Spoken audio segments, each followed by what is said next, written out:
Today's top stories at NBR. Government considering what non-lockdown support it should provide. Ubco wants to raise US $30 million, the latest GDP growth figure, and there's more coming right up.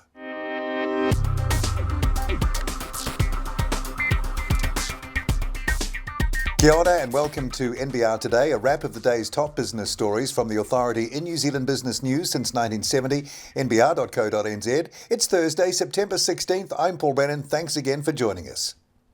One of the businesses in the beleaguered campervan rental and tourism operator Juicy Group, which was in February tipped into liquidation, owes unrelated unsecured creditors about $3 million. Juicy, formerly owned by the NBR rich listers the Alp family, went into receivership last year after COVID-19 had an unprecedented and devastating impact on the business. Border restrictions across the three markets it operated in, New Zealand, Australia and the US, saw revenue decrease by more than 90% from March last year. The company was believed to have had an annual turnover of more than $50 million. The government is considering what support it should provide to businesses when the country no longer automatically goes into lockdown during a COVID-19 outbreak. In those circumstances, even without a lockdown, restrictions would still be put on businesses, particularly those in the hospitality sector. Grant Robertson joined NBR political editor Brent Edwards. Clearly, if things went on for significantly longer than we hoped them to, then we would need to look again at what support is available. I've had meetings with the tourism industry, with hospitality and restaurant association representatives. They're clearly wanting more support right now. What I'm focused on is on an ongoing conversation, which, as you say, links to the real experience of people as they work their way through those Delta alert levels. Finance Minister Grant Robertson with Brent Edwards there. And hospitality businesses around the country might get some respite if Auckland moves to alert level 3 at midnight next Tuesday. Prime Minister Jacinda Ardern today signalled if Auckland moves to level 3, the limit on the number of people at indoor hospitality venues could increase. Podcaster and veteran investor Jenny Morrell says business should crowdsource an MIQ solution for itself because their businesses are stalling without the possibility of offshore travel. Morrell has been gathering stories as a result of outreach to business over her deferred Morgo event held annually with leaders of high-tech companies going global. She joined the NBR's Dita DeBoni. Some of them just reached a point of frustration where it's been 18 months of lockdown, shall we say, and now the world is reopening and doing business that way. And so there's just pent up things, some of them are because the rest of the world's opening up. Some of them are just because it's been so long, they have to move.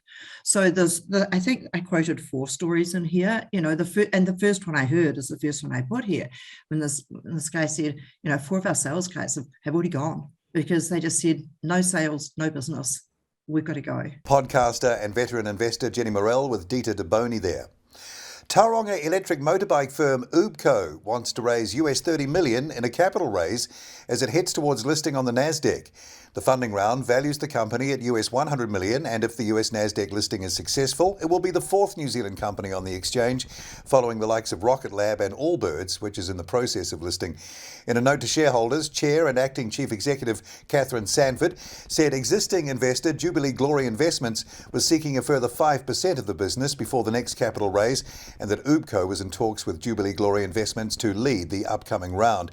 Sanford said Ubco would pursue joining the NASDAQ through a special acquisition company deal. It had previously indicated it would join the NZX and ASX.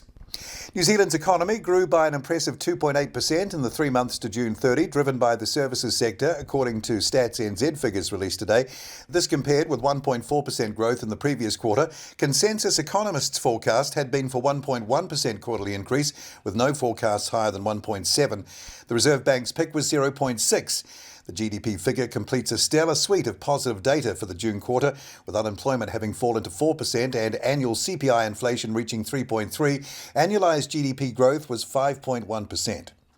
Greymouth Petroleum Chief Executive Mark Dumfries says he's feeling good about the prospect of the next America's Cup defence being held in Auckland.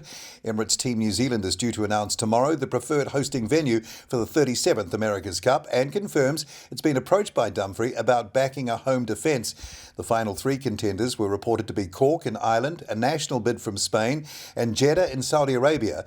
Oil and gas businessman and NBR listener Mark Dumfries has said he has a consortium willing to fund the shortfall in government spending and keep the 2024 defence in Auckland. The full details of those stories and more are at nbr.co.nz right now. Tomorrow at NBR, in his weekly column, Tim Hunter reads between the lines of the Pacific Edge capital raise cock-up, while NBR talks with NZ Superfund boss Matt Winneray on truly funky investments. I'm Paul Brennan. I look forward to being with you again tomorrow from around lunchtime for the morning's NBR trending stories. Then same time, same place, right here again tomorrow from 5:30 and through the weekend for another NBR This Week.